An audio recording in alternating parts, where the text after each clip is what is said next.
Matapos manalo sa dalawang sunod na laban sa pamamagitan ng knockout, October 30, 2021, nabigyan ng pagkakataon si Jonas Sultan para mapalaban sa Madison Square Garden sa New York.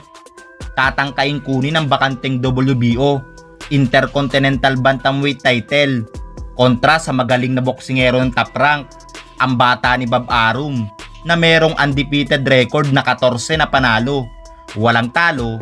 Ang 14 sa kanyang nakalaban, lahat ay pinabagsak. Kaya't prospect kung ituring ang Puerto Rican fighter na si Carlos Caraballo.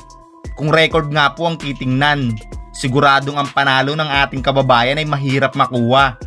Bukod pa sa malahalimaw nitong record, ang skill set ng Puerto Rican ay kahanga-hanga.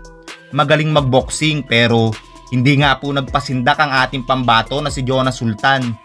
Baon-baon nito ang lakas ng kanyang kamao at ang tiwala ng mga kababayan.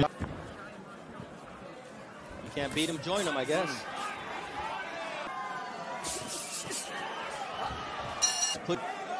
He lifts his head up, puts him on the seat of his pants. We see inside close quarters, just a short right hook. But if you had instant replay, it would have been great. Yeah, this is one of the...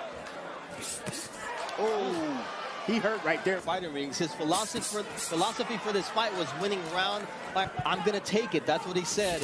In terms of how he's going to win this fight is now both fighters. Caraballo, very nice stick. But see, anytime Caraballo gets...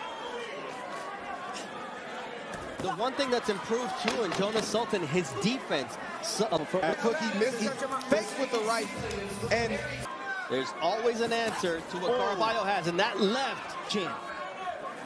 I mean, 118 is full of killers. Naoya Inoue, Nonito Donaire.